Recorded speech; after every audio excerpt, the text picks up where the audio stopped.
following program is intended for a mature listening audience. Graphic and explicit language may be heard at times. The views expressed and opinions given by the individual hosts and their guests do not necessarily express those of this station or sponsors. Listeners are advised that neither the station nor owners and agents will be held liable for the content of this program. Rebroadcast, redistributed, or reused without the express written permission without the host or producer is not allowed. You are listening to Family Spirit International.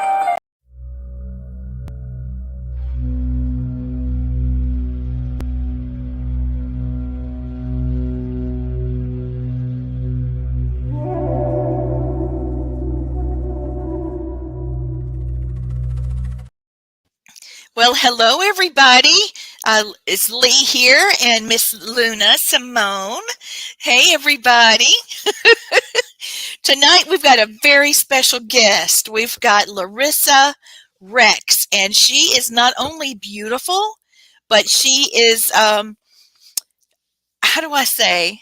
She's as smart as she is beautiful. And there's Brandon. A handful. She's a handful. She's a handful. Okay. Double handfuls, and she had quite the April Fool's Day thing today. She announced on social media and scared the shit out of everybody. Like, what the heck? She quit. Let's give a shout out to Cherry Snot. I love you so much, Cherry Snot. Abbyville misses us. All right, we'll come back. You're my favorite. Yes. My favorite.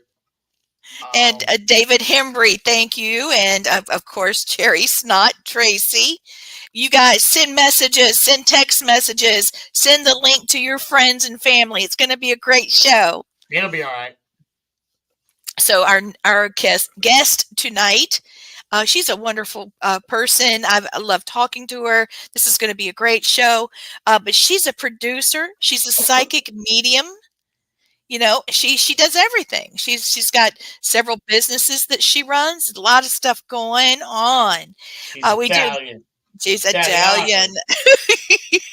And we do have Christopher Fisher, that's our moderator. He's going to be coming in just a minute.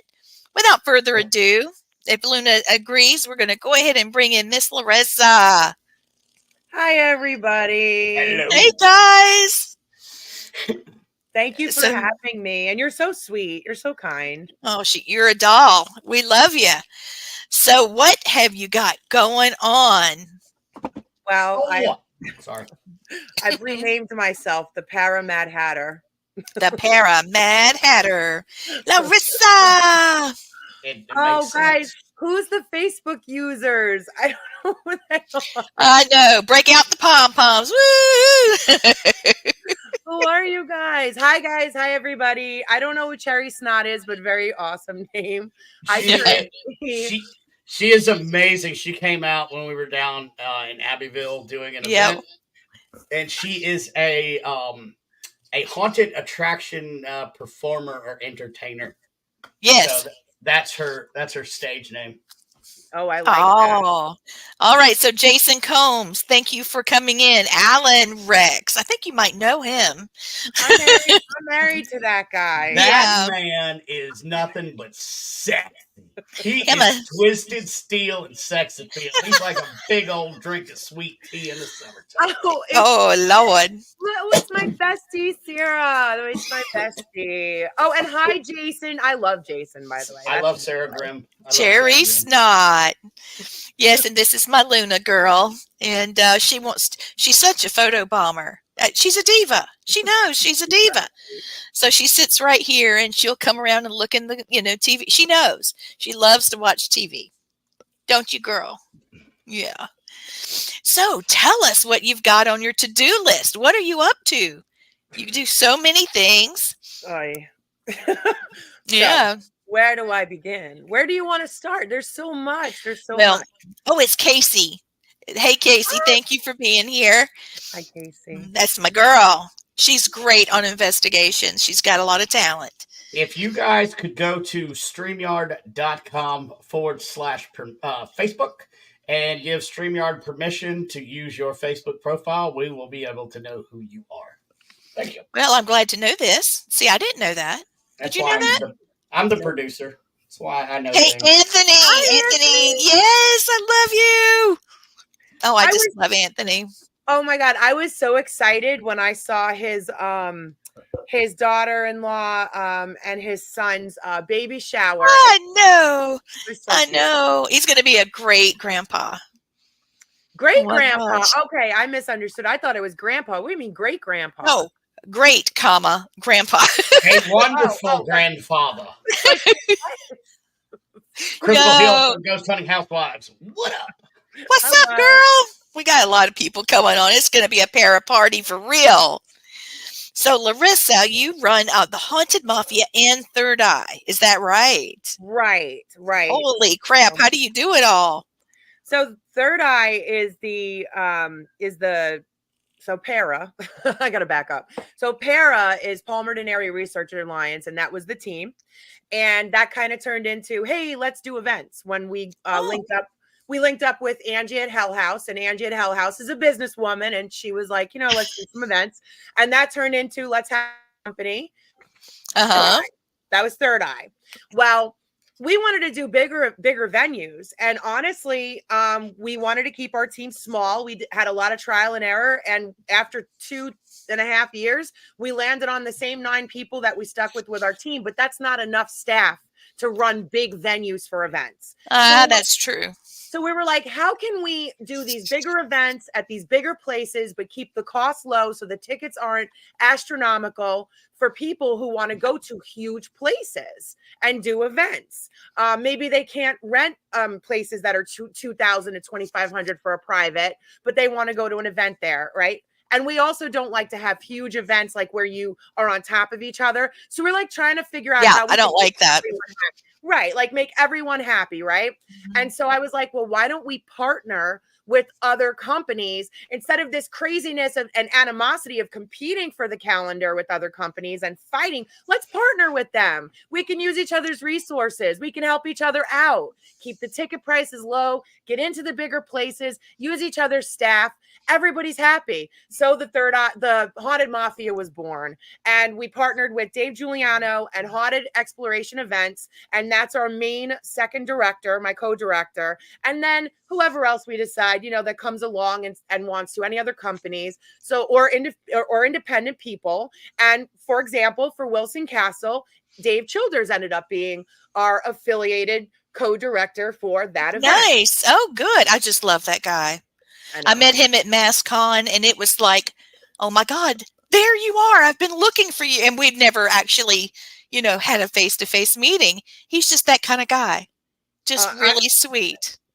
So yeah, David's like a brother to me. And I have a funny story about him when he came here to film for our show that we're 24 hours in hell. Yeah. Hi. I lit myself on fire, and that's a true story, with David sitting next to me. Holy shit. What did you do? So my husband will say it all the time, like the dumbest smart person he knows right here. Sitting next to a heater in the control room of Hell House. And we were waiting to film, and I had Santiago Cirillo right across. Isn't he sweet? I love that guy. Love him.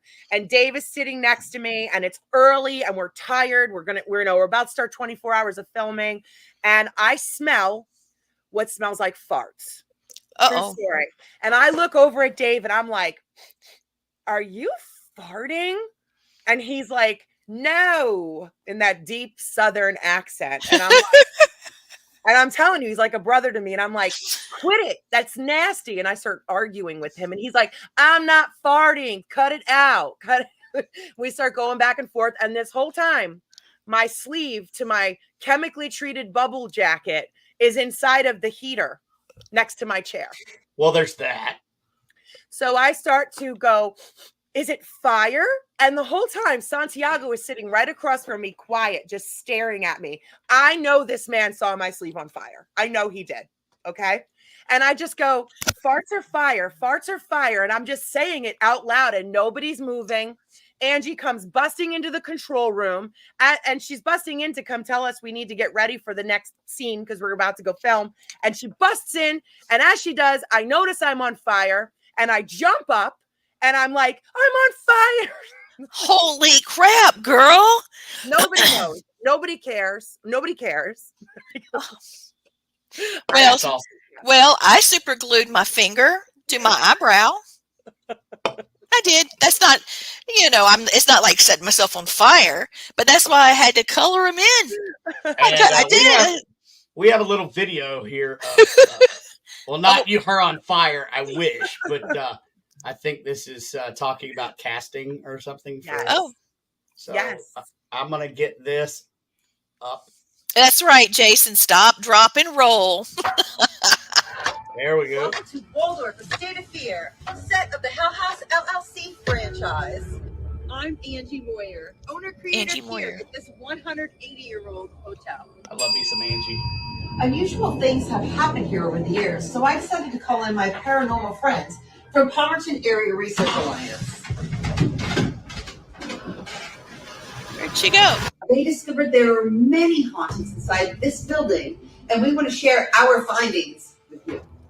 Think you got what it takes to survive 24 hours in hell? Then join our team of investigators as we get locked in here to see what happens when we spend 24 hours in hell investigating the phenomena that is Waldorf, a State of Fear. Y'all, she's badass. Yes, she is. She is badass. Yeah, I like it. I like it. Around. You would love. Yeah, we just did we just did a video yesterday to send off. I wish I could share it with everyone, but I can't yet. We do have some trailers that'll be dropping. I'm so happy for you. I'm so happy for you. I'm excited to share it with all of you more. I'm just excited because honestly, we do there's all these shows that are out there, but this is like, I'm excited about the research and the types of hauntings that we're finding. Yes. Oh my God, guys. Yes, that was awesome. By the way, my dear friend Stan Fikes is watching tonight. Thank you, Stan. I can't wait to have you on my show. He has his own production company as well, and he's doing Deep South Para Comic Con. Is it Para Horror Comic Con this year? I think it is. Yeah. Is it right, Stan? I think so. And Santiago goes every year. Jeremy Leonard. Excuse me, I'm all pollinated here. I'm losing my voice. And Stan, I know I owe you like a back catalog of these shows, and I apologize. I will get them to you. Well, we share some content. So it works out great. I love these guys. Stan and his wife, Teresa, are amazing. And the only thing missing is you. So we got to get you somehow to Bama. Yes, yes, man. yes. Yes, you. No, I'm already there. Oh, wait. Where is the Deep South? Where is it? Ozark, Alabama. Oh, I would totally go. Well, wait, if Santi's going to be there, you guys will see me there. That was one of the things I was going to say. Santi announced it this morning. On his live. I don't know if anybody heard, but I saw it, but I didn't hear it. Okay, so I'm actually his paranormal agent and manager going forward. So you guys will be seeing me with Santi in the future at his shows and stuff. He's so sweet. He really is. I do love him. I do too. My husband's a veteran, just like Brandon, and he calls Brandon his battle buddy, and and I know my girl here is also a veteran. And Captain, my captain. And I know, Lee, I know about your husband too, and you were an Army wife, and we're all. Yeah, I am. No, he's still in. Yeah, he's still in. I haven't gotten free of it. He's doing reserves, right, or National Guard? Both. He's active duty National Guard. Yeah. Yeah. See. Yeah. He works with the Army Corps of Engineers through the week. In one of the units there, and then he works with Apache helicopters. Now, him a badass too, which is why I married him. I'm just going to tell you right now, my husband is my addiction. Aww. There it is. I'm completely addicted to him. And one day, Larissa, when we're all hanging out, you need to hear the story of what Matt said to her and what happened, because that whole story is amazing. But we're not going to talk. We won't get into it here. But Babe, yeah, because this is about you and all your mischief and all your shenanigans. So I never get to talk to you late ever. I You're know. so busy, so I would love to hear whatever you have to Oh, say. honey, we will have. I'll bring some muscadine wine or some moonshine or something like that, and we're just gonna sit and just. I'm transparent. I really am. I don't play mind games. I don't know how. I mean, I did, I guess, when I was, single or something, but it's just not worth it. It's not worth it. I think Matt played the mind game on you. Sorry. Oh, honey, and I'm glad he did. How long are you married? 26 years, May 8th. And you still like him? With all my heart. I can't help it. Sorry, Alan. But buddy, he can piss me off worse than, oh, Lord, I don't even want to go there. But, we just fight to make up. But, Aw, that's sweet. I'm serious. He's it. He's it. Everything else, I put up with, going to work, cooking dinner, stuff like, here he comes. Get your butt over here. I told everybody you're my addiction. Yeah. Get it. Come here. Say hey. Oh, Come here, you big sexy guy. Come on. I can't wait to meet your husband. You met my husband. You met him. Oh, that's right. I did at the MassCon. Yeah. Well, I didn't really get to talk to him much, but we will. We will. Okay. I got to know this. So how in the hell did you get into the paranormal? This is a good story. Oh, well. I want the Genesis story. So I'm a medium. I was born this way. Yeah. So my whole life, and I don't know, most mediums who are my age, they went through this, I think, growing up, where their families really weren't very, like, unless their mothers were also mediums, didn't really embrace it. So I was raised Catholic also, Italian and Catholic. Yes. So I grew up in New York and Brooklyn. So I grew up in a very closed-minded type of environment. So I really didn't do a whole lot, but I spent my whole life very afraid. And then I went in the army. And again, you can't tell people in the army. Your husband will tell you that you see dead people, and you certainly can't do it when you're an officer. Yeah. So I got out of the army and I was in Augusta, Georgia. And it was 2012, and I saw an ad.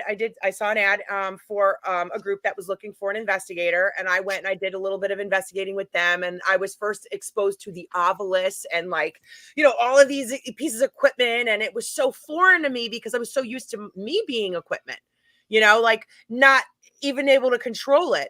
And so I did a couple of investigations, and I was with them for about 3 months, and then my brother died, and I shut down, as you can imagine. It was unexpected. He died of a drug overdose. He died. Oh, no. Yeah, he died Christmas.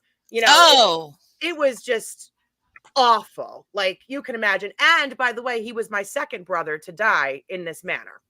So I completely shut down. And I didn't do anything else to do with the paranormal for quite a minute. I ended up leaving. Thanks. I know. I love the jacket story too. Oh, I love you too. I ended up leaving Georgia several years later. I know, right? Several years later, I came up to Pennsylvania, started a new life here, and I met Alan, which is a funny story how I met him. But I lived in the first bakery in Easton, Pennsylvania.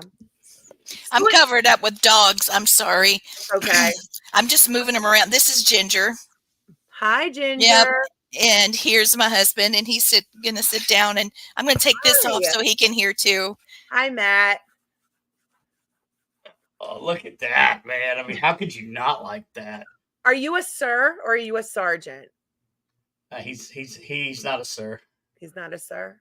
Not a sir. She's got to take the plug out so he can hear. Stand by. Okay. And you're muted. Late. Hi, Laura. Yeah, we got Laura.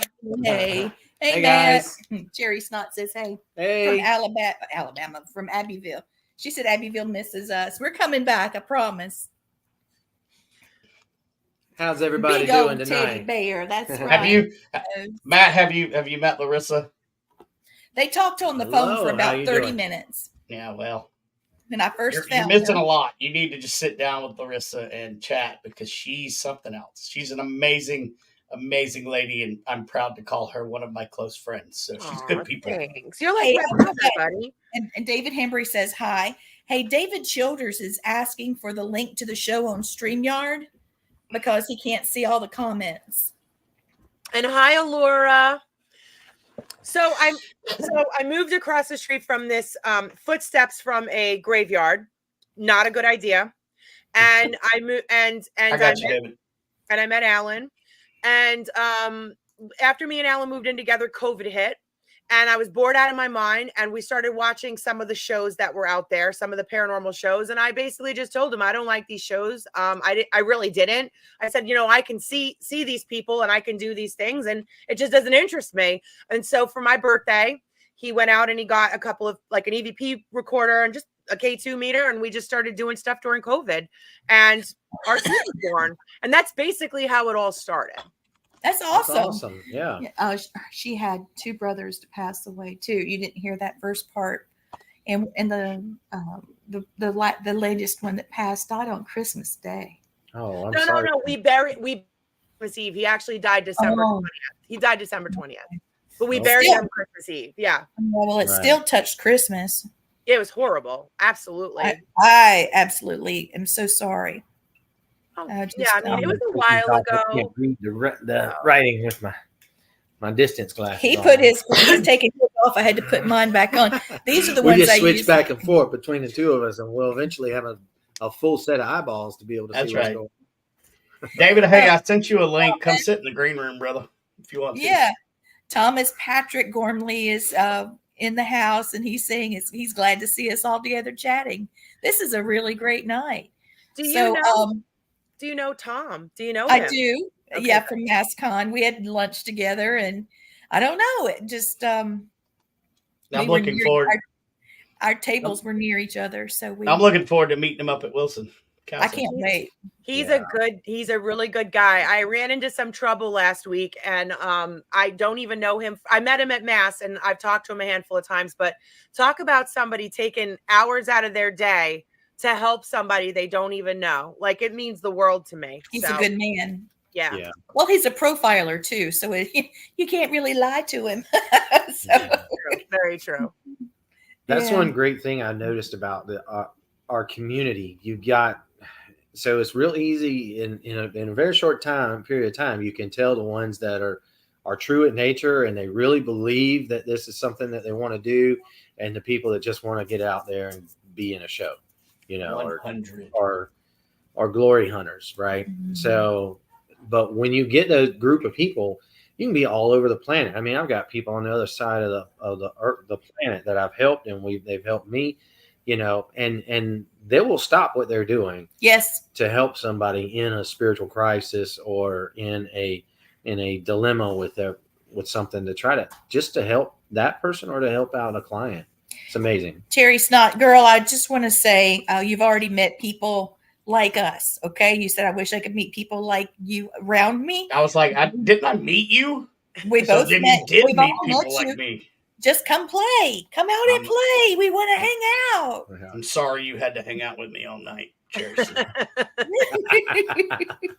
Has Brandon told you, Lee, that he stayed at my house? Yes. I was the gnome in her home for like a week. Yeah, he told me you guys fed him and took care of him and didn't feed him after midnight.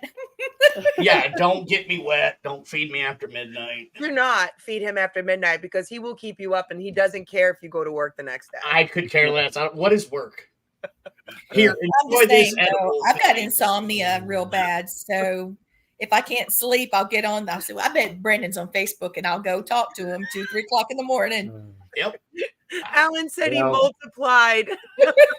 we ended up with a really awesome road trip. So you get two veterans in the front seat of a sports car going down the road, and for 6.5 hours. Back for 6.5 hours. We had a ball. We So- did. We laughed for 6 hours straight. We Alan said he kept me up till 4 a.m. and I have to I get did. up at like I did. 6:30. That wasn't exactly all my fault. I'm a bad wife, though. I leave Alan. I go to bed. She did too. She's like, well, I'm going to bed. Night. Well, I would love for all of us. I know you're Italian and I'm Southern. So like cooking is our love language. There's David. Definitely mine. This is David Hi, Childers. Laura. Hey, what's going on? Hey, baby, how are you? Talking to your, the beautiful one. Been David, How are you? how are you, big man? Doing good. How y'all doing? So much. I have. Welcome to the show, David. Oh, thank you. I wasn't expecting that. Well, I didn't either, but I figured at least I'd pop you up so we could say hello, and then I'll put you back in the green room, or you can stay on. Your call. Hang out. Yeah, come hang out. What we're talking about is the origin story. How did we get into the paranormal? How did we become ghosties? And yours is a big story, David. Yours is crazy because I heard it at MassCon.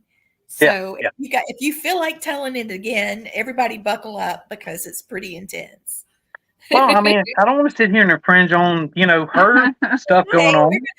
We're gonna make a round robin of it. Trust me. It's a 2-hour show, David. We're good. Me buddy. show Oh, a shit. zoo show. Yeah. And by the way, after Gnome in my home left, I had Dave in the cave.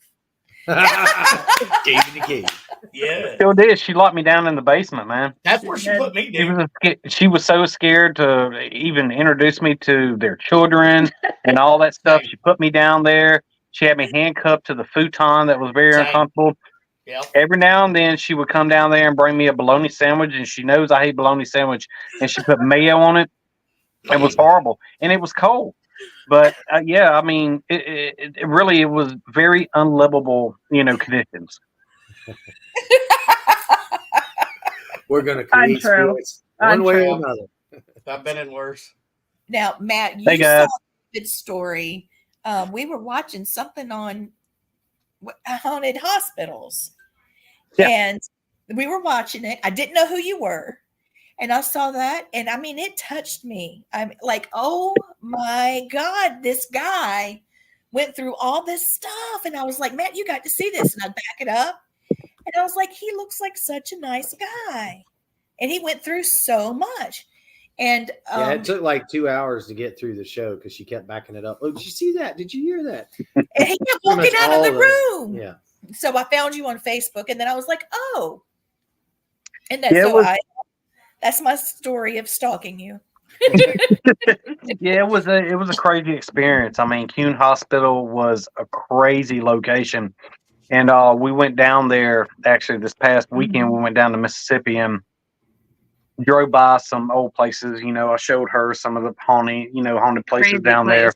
there. I've investigated multiple times over the years, and we just happened to pass by Kuhn Hospital where it once stood, and they turned it into a Kuhn Memorial Civil Rights Park.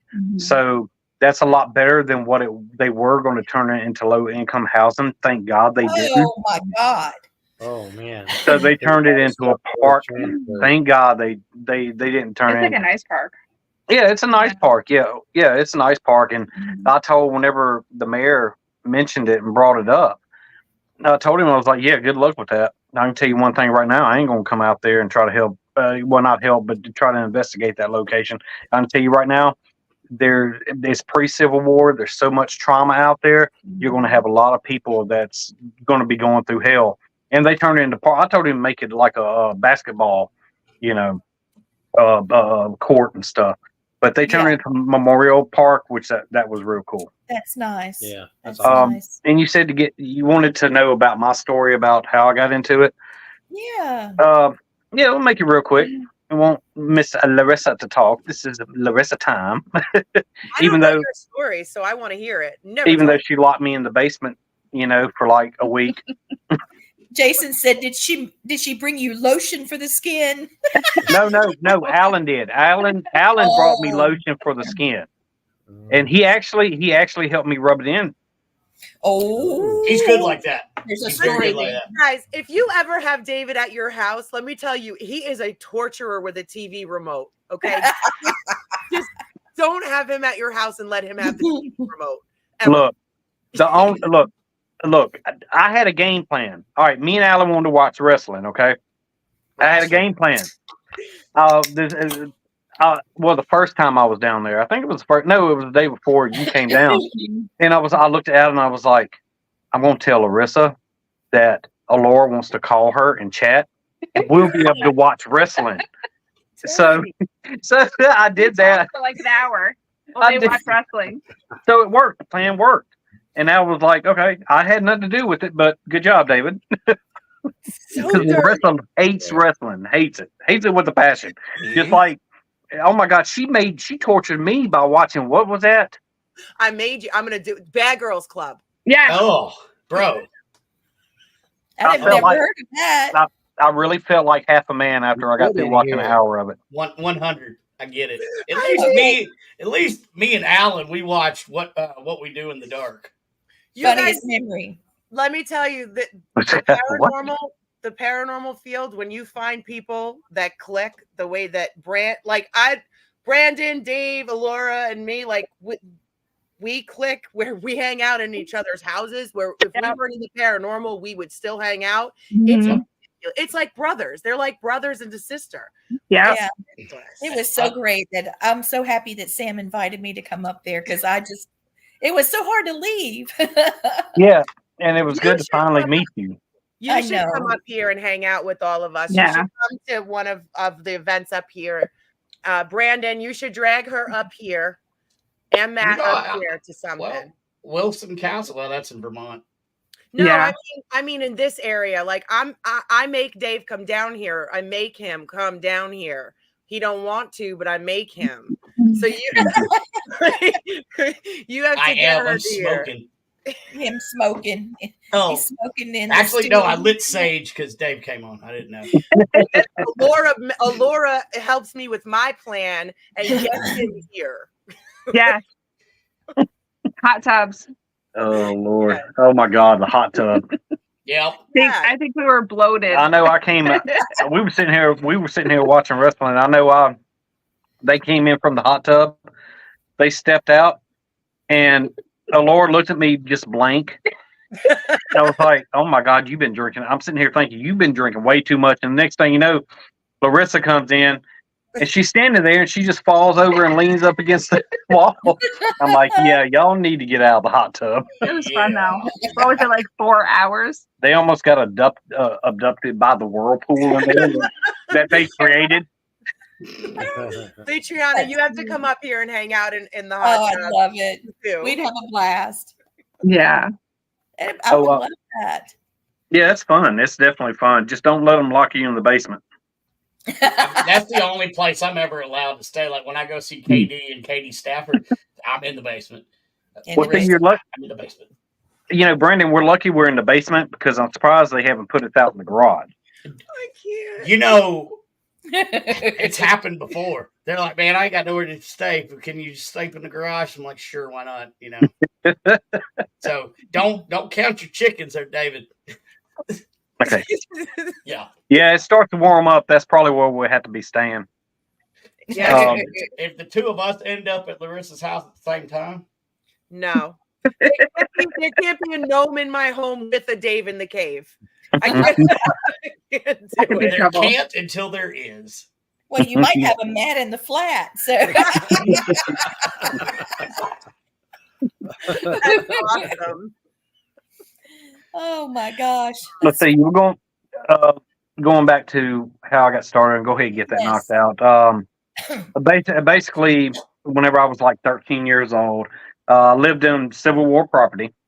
Oh wow. You know, Vicksburg, Mississippi. My family, it's their homestead. It's multiple places out there. Homes, it's 3 homes out there.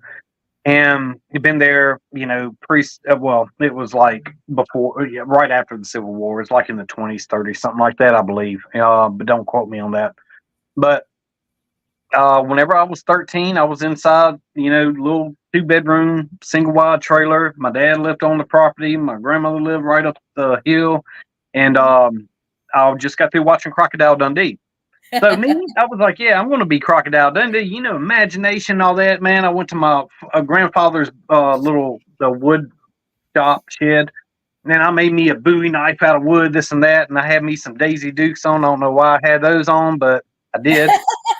I had snake skin boots on, and I'm like, yeah, I'm Crocodile Dundee, I'm out there playing like it reenacted, the movie. And it was dusk, and I just happened to look toward the wood line, and I saw a full body apparition of a Civil War soldier, full beard, everything. It was a Confederate soldier because I saw the uniform. And I got freaked out. Tits, stop licking the skull. Stop. Sorry, that's my cat. Tits. All right. Yeah. Oh, that's the cat. Oh, how beautiful. I have What's a the cat's skull. name? Tits. Tits. Tits. Okay. That's Yeah. what Yeah. I thought. She likes to Fair. lick the skull. That's Yeah. interesting when you go outside and you call him. Thank God she's not an outside cat. But I used to have a dog named Stains. And so whenever Oh, God. I have to go out in the yard and call for Stains to come. Oh my God, I'm not going to go into what my uncle and my dad, they had a cat called, but yeah, it was insane. I'm glad I wasn't around then. But I was sitting there and I ran inside and I told my dad. My dad was like, "It's just your imagination, blah blah blah." This and I was like, "Oh hell no, it's not. I know what I saw. That whole freaking property was 100% haunted." It's so funny that my dad didn't believe me then. And then like whenever I was, I think 20, 21, 23 or something like that, I went to an investigation at Parkview Hospital and I got him to come along and he saw his first shadow person and he just went in from there. He was like, "Holy crap, David." He believed it then and he started doing events with me and doing investigations and he's a true believer, to this day because he had his first experience. So, that was pretty cool. That's crazy. Awesome. That is awesome. We've had some Civil War spirit interaction. And I named my first Paracon. This was over 11 years ago now. It was Dixie Ghostland because it was right in the middle of Civil War battlefield. So it was actually in a Civil War hospital. Actually, we saw legs in the hallway. Nice. It's crazy. Yeah. Well, that's a different one too. Well, your dad's house. Yeah. That you brought. Yeah, my dad's house. Yeah. But that's my fault. Sorry. So, Larissa, you've got the you're talking about the Haunted Mafia, and then Third Eye, and how you brought the two groups together. Oh, what's this?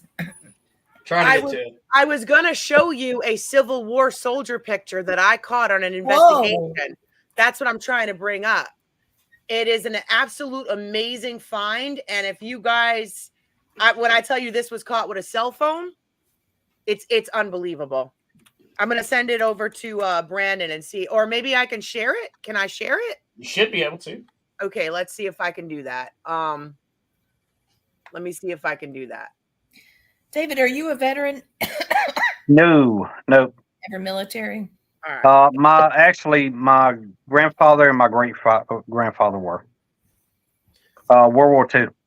World War II? Nice. That's the greatest generation, man. Yeah, absolutely.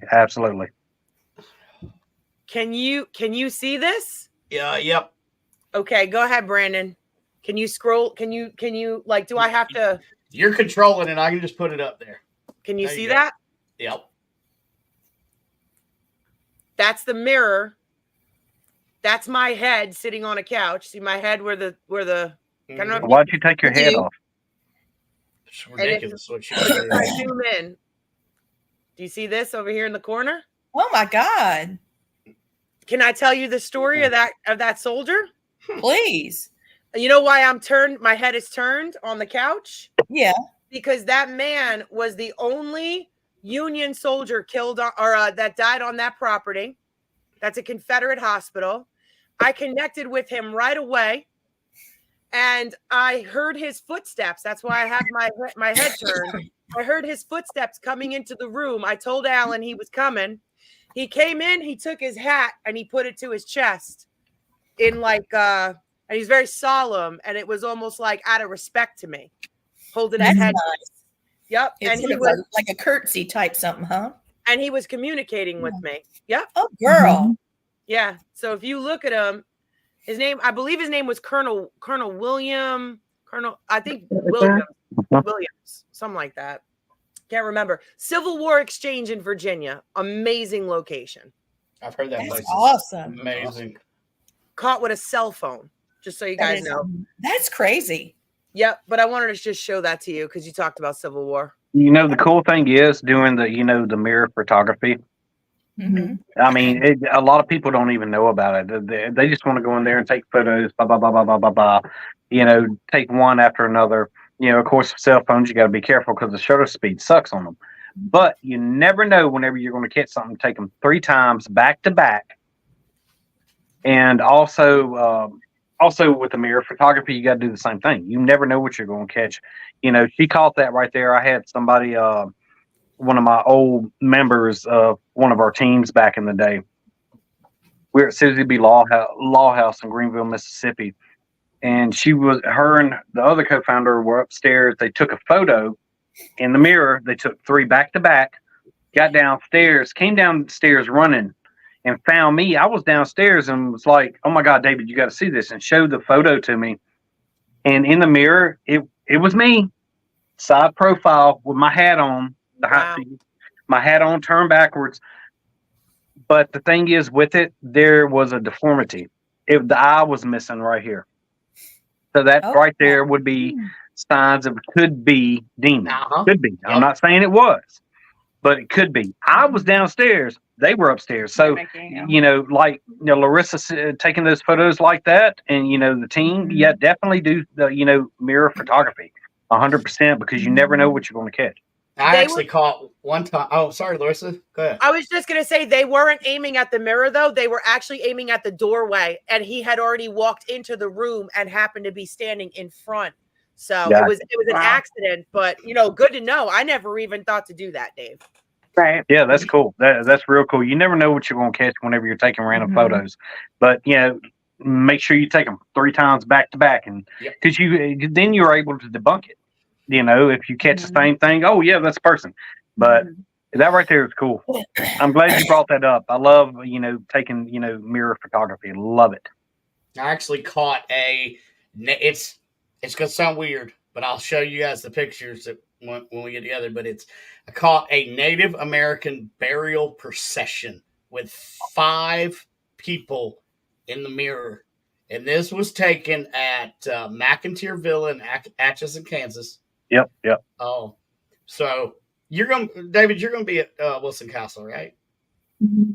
Which time? The one in October, the second. Oh yeah, CastleCon. Yeah. My ugly mug's on the flyer. Yeah, unfortunately mine is too, but I'll show y'all that picture. I'll print it out and show it. Yeah, I want to see that. That's pretty cool. You know, it's crazy. Down south we have a lot of, you know, Native American stuff. I mean, it's all over the United States. But down there, man, I'll stay away from it, because I went to, there's a couple of places I've been to down there that had burial mounds and this and that, and I just, I'm not going to. Yep, that's a smart move. Yep. It scares the hell out of me, just like UFOs, you know. Right. They definitely don't want to mess with the Native Americans. Yeah, you definitely have to bring the respect and leave with the respect. Yes. Yep, give them peace offerings and all that. I have a crazy story about Native Americans and messing with them that I think is a good testament to what you guys are talking about. Alan's parents' property, very old property, goes back to his grandparents. Long story short, I never liked the back of the property ever. I never liked it. And I always felt that there were Native Americans back there, and I always felt unwelcome. When we first started investigating, he kept trying to drag me back there. All we had was an EVP and a handheld camcorder and a K2. That's the best. Oh, wait. That's the best stuff. He drags me back to the back of the wood line, and I could feel it. You know, when you just feel that you shouldn't be somewhere? Yeah. so unwelcoming. And I could see them in the wood line watching. Okay. And I said to Alan, I said, they're watching because I said, but it's not a friendly watch. I said, I feel like I'm going to be attacked. And he was like, oh, stop. Oh, in the beginning, it was, oh, stop. No big deal. Well, he pushed it. We were standing there. All of a sudden, this animal, it was a man, but he looked like he lunged at me from the wood line, and his face morphed. He had a big headdress on, but it had an animal, and his demeanor changed, and he lunged at me, and he changed into an animal of some kind. Yeah, you got to watch out for the medicine men. So scared. Yep. Common. I went running, but wait, here's the best part. I go running. You can hear me on the EVP. Like my voice is shaking. I'm about to cry. And I'm like, I fucking told you, I don't want to do things like this. Don't make me do it. And you can hear it, guys, on the EVP. It sounds like several of them in unison. They go, we are watching you. It's like several voices of them. Hell with that, dude. I have never, that was 3 years ago. I have not been to the back of that wood line since. I do not blame you. Mm-hmm. God, I would love to go there, though. Yeah, you'd have to. You guys would be welcome. I was not welcome. You would have to make a peace offering to enter in. Oh yeah. So the traditions, the native traditions, are still there, right? So they haven't changed. So the same traditions you would make when you enter someone's house or come to someone's tribe is still there. You still have to make those things, and it's even heaven more forbid, so. don't piss them off. It's even more so. We had a place that was really tragic because a rail system had come through back when they were doing the narrow gauge train rails. This would have been in the 1850s, and they were building this narrow gauge train to come through, and they needed filler as they were building a railroad ballast to cross a creek, and before they built the bridge. And they just dug into the side of this hill and filled it up. Well, it was a creek burial ground, and it was a mound. So they dug half the mound out to build the railroad ballast for this train.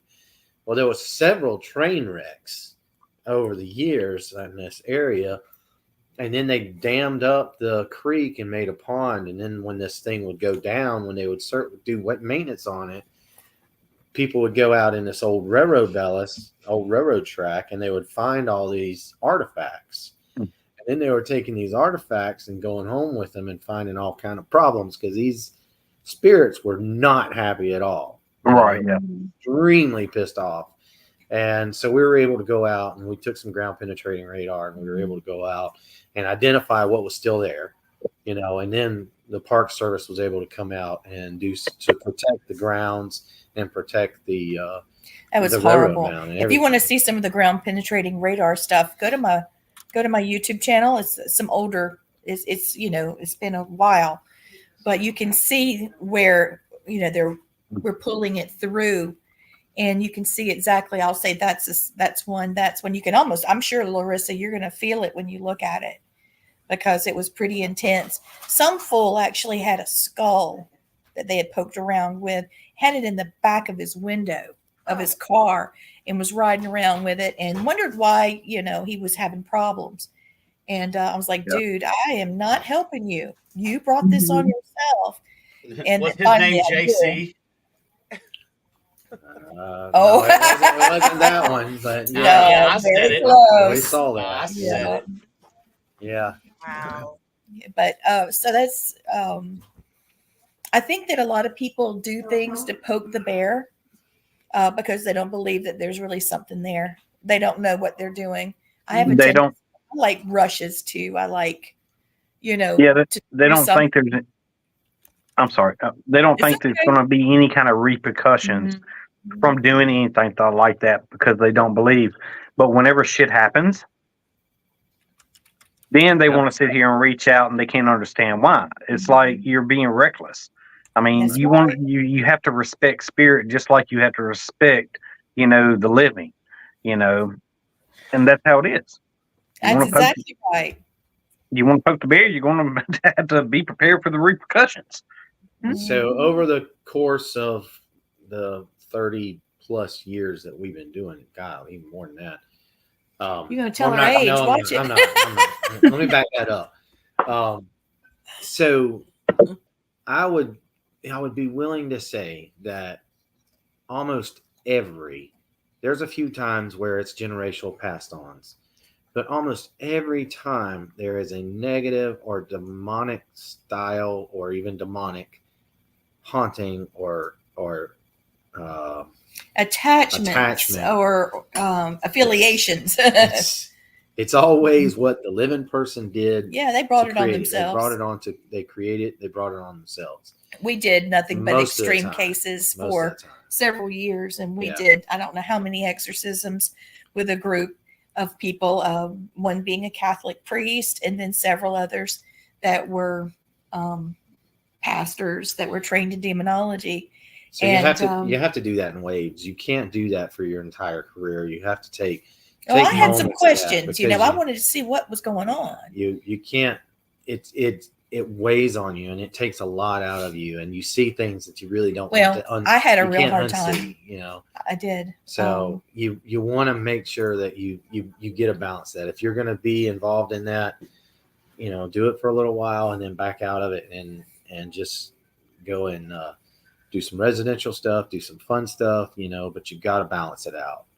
And the thing is, the pastors, were they affected? Do they have attachments? Or okay, see, and see, that's the thing I tell everybody. You never know who you're going to, what spirit you're going to deal with. You never know what religion what they are. You never know who their higher power is. That's exactly why I like reaching out to other, religions, and maybe they can help take care of the situation, like voodoo, hoodoo, shaman.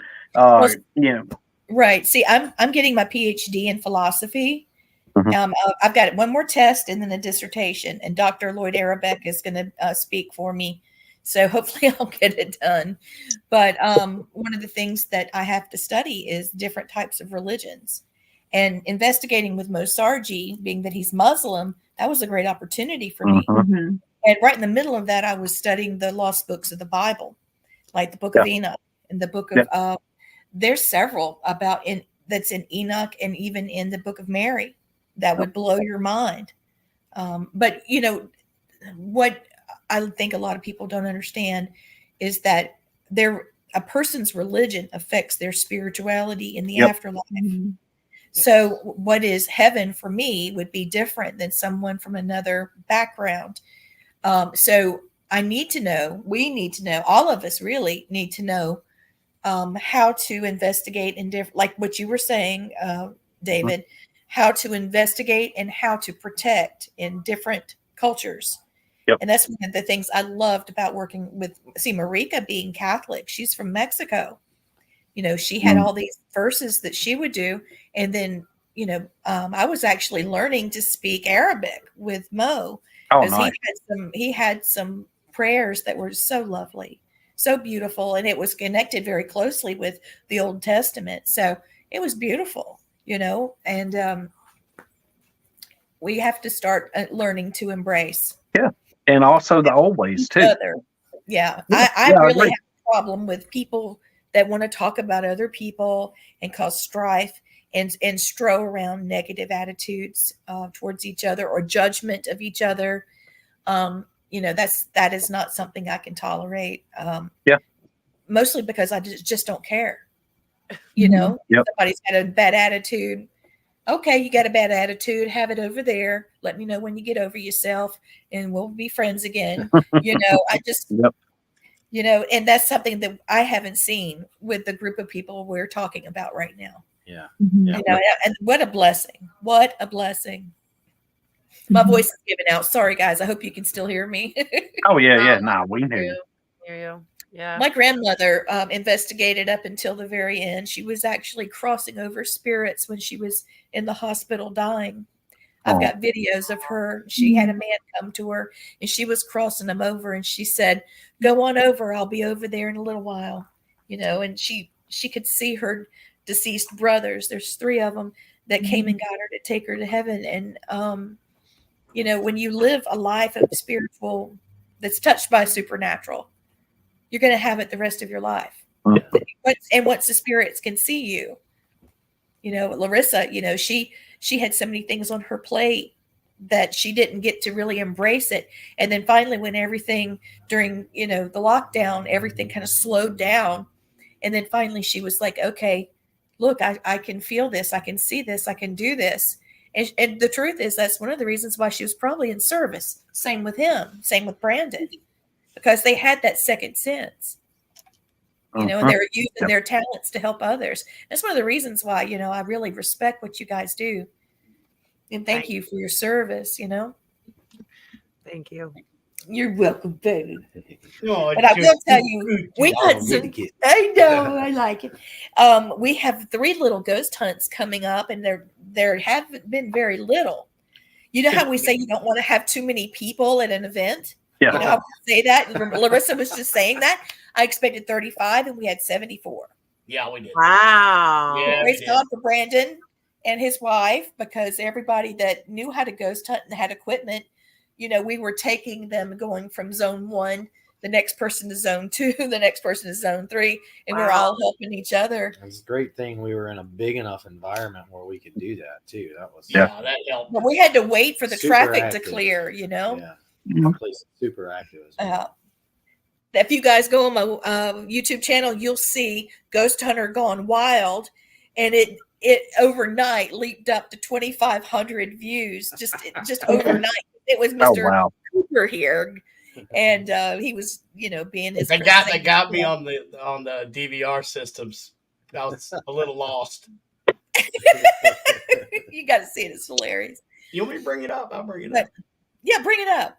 So, what we're doing this year, because Matt and I teach, I'm using the classes to pay for my PhD, and we're also doing some studying.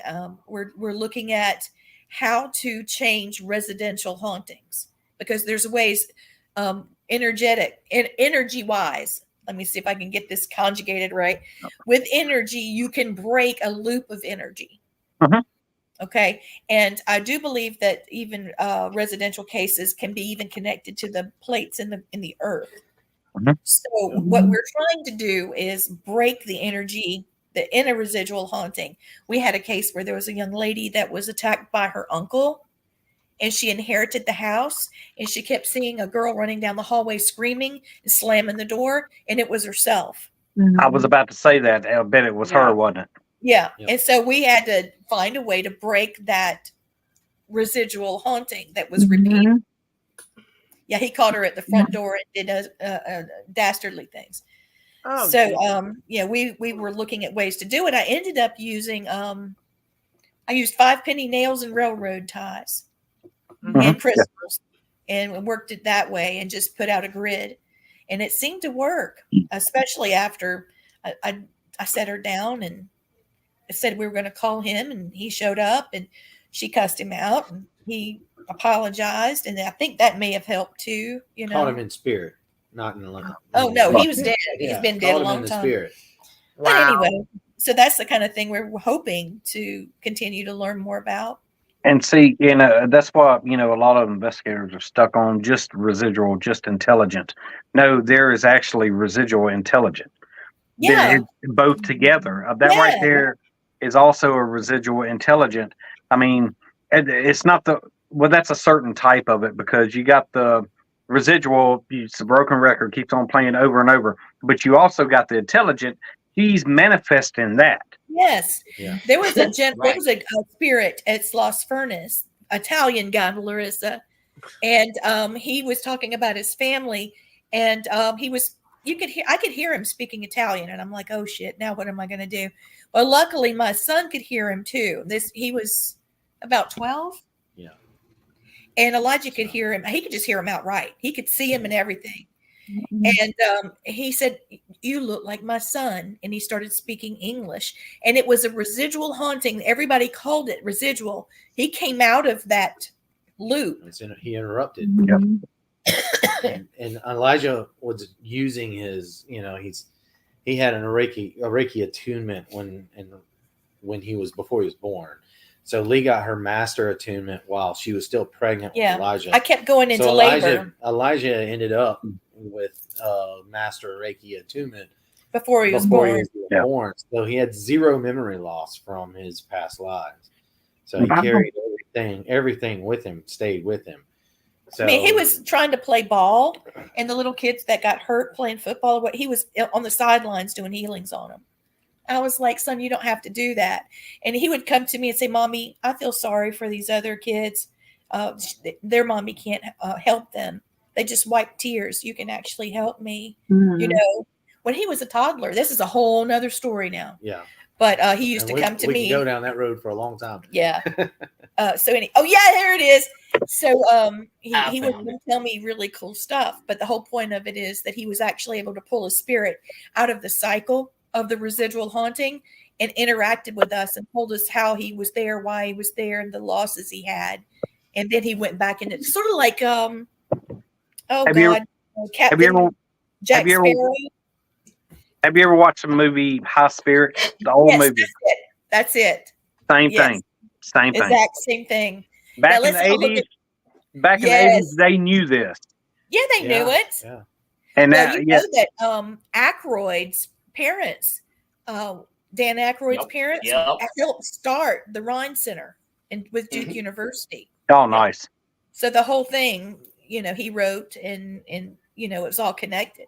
All right, let's look. Oh, Lord. All right, this is me getting lost. There's the door. Okay. He's like, where's everybody at?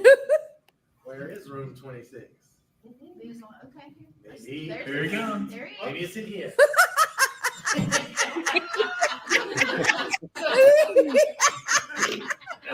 look at the straight face, man. Straight face. That's me cracking up. I sound like a cackling witch. So the great thing is, I imagine he was hoping there was somebody at the base station saying, "Okay, let me call Brandon and let him know." I didn't know where room 26 was. Barely knew where my room was. I know it. Oh, okay, so we got somebody talking about residual. The residual loop is sometimes a trauma, and they need to be brought out of it with a reminder of who they really are. Thank you, Tom. Right? Exactly. Yeah. It's definitely they don't even realize that they pass sometimes. I mean, it's just they want to go ahead and try to end their story, but they can't help it. They just keep on going. It's a broken record. Yeah. So, but go ahead. That's one of the things we cover in our parapsychology class. Is you are able to give healing to spirits in the past, in their new life, in their new existence. Yeah, all stages of life, including death. So there is no time where you can't work on healing, work on mending those wounds that you received or that may have been passed on. Mm-hmm. And that's why being a death doula is such a large industry. I couldn't do it. But what were you going to say, Larissa? Yeah. Like a couple of years ago, my cousin, she was 33. She went to sleep on All Hallows Eve and she died. Oh, crap. Oh. Is that the one you were telling me about that we were talking? Okay. All right. Yeah. Her son and my son, their birthdays were only 3 weeks apart. We were pregnant at the same time. I went to her funeral. And when I got there, she was standing there by her casket. And I was like, oh God, I really hope she is not going to come home with me. Well, I went to bed and I woke up in the middle of the night, just out of my sleep, and she was sitting on the edge of my bed. And I sat up and I was like, oh God, what are you doing here? And she began to tell me all about her day. And she started from the morning to the evening. She was getting ready for Jace to go to school for his costume contest, and he's going trick-or-treating at night. And she's got to make sure. And she was just repeating herself over and over and over again. She had no idea she was dead. And I was sitting there like, first of all, traumatized because it's my cousin. And second of all, trying to figure out how I'm going to tell her she's gone and that she's got to go. Right. But yeah, pulling like you're saying, like pulling her out of that was very, very difficult. And I had to actually sit there probably for about 30 minutes, which I don't think is a very long time. Like what these ghosts probably stay this way, spirits stay this way for a very long time. I don't know why it only took that long with her, but I actually could feel the moment when she snapped into realizing she was gone. And Oh my God. and she actually said to me, "Will you make sure he's okay?" And then she was gone. Boom, out of my room. Bless her heart. It was so ridiculous. It was horrible. It was absolutely Yeah, that's hard. Yeah, very heartbreaking. You know, the thing is, whenever she realized it, she probably saw the light. Then she was called. Yeah. She was. Yeah, I that's literally felt her like the room lightened. Bless you, like lightened, and the energy lifted. I felt her leave. Okay. I will tell you something that I think I've been running this around in my head, but I do think that spirits can cross over and come back. Yeah, They Come can. back with limitation, of course. yeah. I mean, that's spirit guides too, as well. I mean, Oh, that's, yeah. Oh, yeah. yep, I agree, 100%. 100%. Okay, good. I mean, I was worried about saying it, but I mean, I have seen, like, take for instance, there were two little babies that were, the mother left them in the car and they drowned. Okay, she pushed them in the water. She's up for parole, by the way. That's No. This is a different person. Oh, Yeah, we've had it happen in this state more than once. Can you believe that? yeah. No, I can't. God, don't even get me started on that. I mean, for God's sakes, just give the kids to me. If you're gonna Right. mess my babies up, mess babies up, just give them to somebody that'll love them. Yeah. God, There's people all over the world that are looking for kids that want kids and can't have them. Like, what is wrong? I don't know. I don't want to talk about that. yeah, I know, but it really, see, I'm already stuck. It gets me upset. That's it. Yeah. It's a thing here in the South Carolina. Well, I mean, it is bad. You know, I've looked in cases stuff like that. I mean, a lot of it's postpartum depression, just mental issues afterwards. You know, I had a friend. Well, yeah, he's my friend now, but you know, back in the 80s, you know, the mother ended up throwing the baby, the 2-year-old, off the Mississippi River Bridge. You were just telling me about Yeah, I was told you about that, and it's horrible. And I don't know. Never mind. I'm not going to get into that. I love my children so much, and I love other children so much. I genuinely do. Even strangers' babies. I just love children. I just can't fathom that. I can't. Yeah. No. That's why she loves me. We have a family that's in our class, and they're foster parents. And we always give them a baby shower every time a new child comes into their home. And we have so much fun loving on those babies.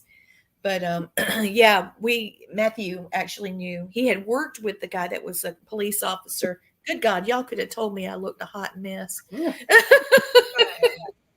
Lee, But, a hot mess. I look a hot mess. Too late now.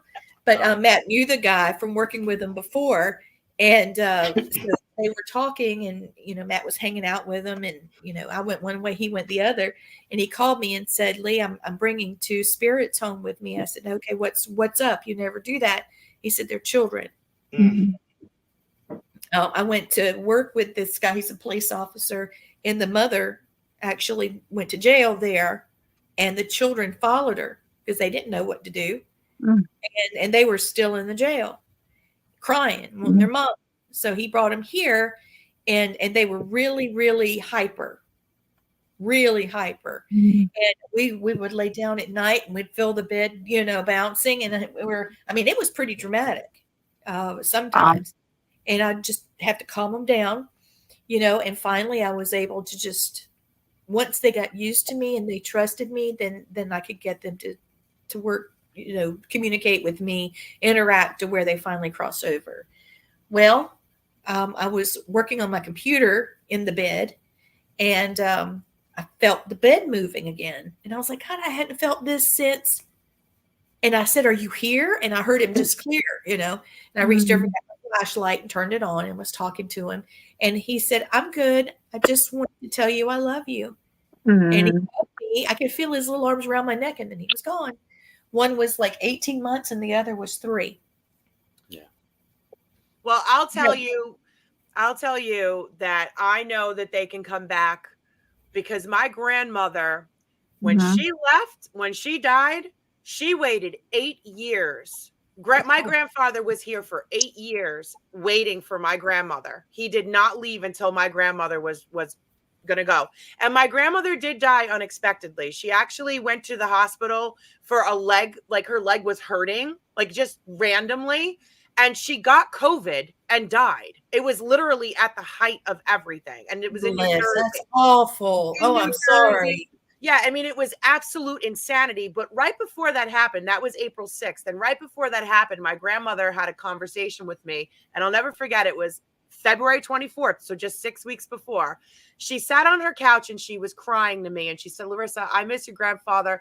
All of my people are gone. I want to go. And I was like, well, Grandma, you know, all your people aren't gone. We're all here, you know? And she was like, you'll never understand what I mean. My people are gone. I want to go. Your generation, yeah. Right. So she said, the only thing that keeps me here is your mother, because my mother lived with her at the time. And she said, and I want to make sure your mom's going to be okay, because my mom has problems. And I was like, Grandma, my mom will be fine. And I said to my mother when I left that day, I said, this is the last time I'm going to see my grandmother. And I didn't know she was going to get COVID and die. And she died. I tell you that because right before she died, I did not know she was going to get COVID and die. In the middle of the night, we had an electrical storm. And I woke up for no reason, walked out into my living room, and Laura and Dave and Brandon, I don't know if you remember, but I have windows like towards my backyard and windows towards like the front. We really don't remember because you locked us in the basement. Right. We didn't come up for air. That's right. I remember. Okay. Oh, yeah. He got Laura special wasn't treatment. Right. He I got got the special treatment. special treatment. Me and Brendan was stuck in the freaking basement handcuffed. Well, Right. Alura's house. Together. So no, but they're like the electrical storm was like blinking like outside the windows, and in the light, I saw these people I didn't know. Clearly, they were spirits, and they were dressed like flappers. And I was like, okay, that's weird. And I described this to my mother, who they were, and I could see them in detail. And my mom was like, I think that's my aunt so-and-so. And they were my grandmother's family and my grandfather's family. I'm like, okay, that's weird.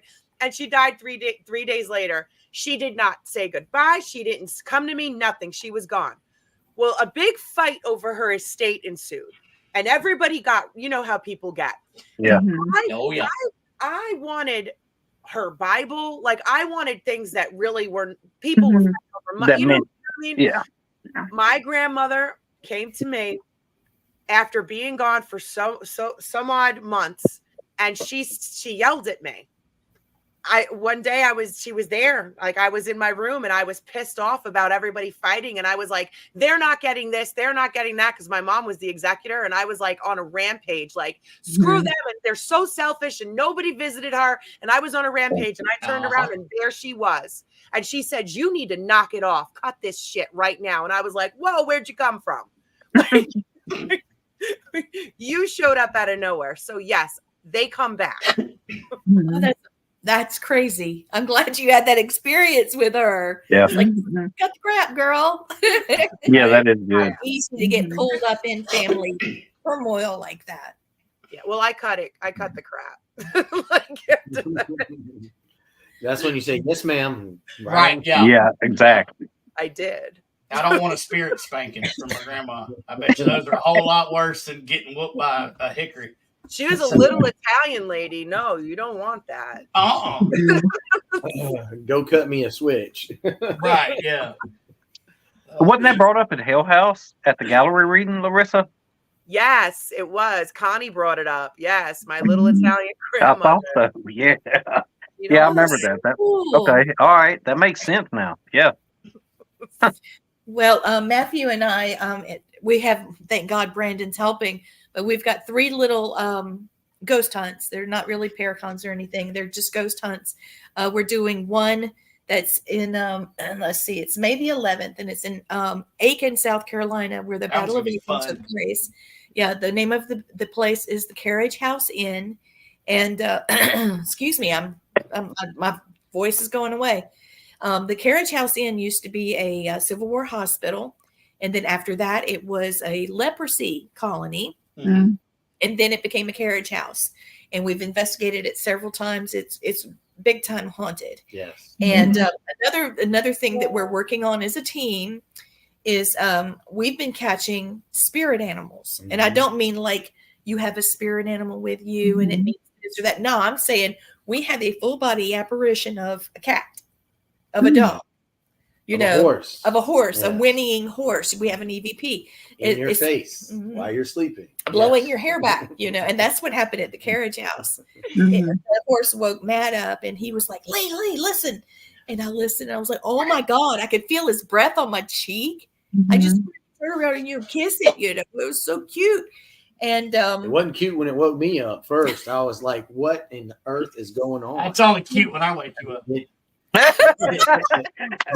Whenever Brandon breathes in your face like that and his beard tickles your face. That's right. Just remember, if you wake up, Brand, if you ever wake up a sleeping Marine, tickle him on the foot first.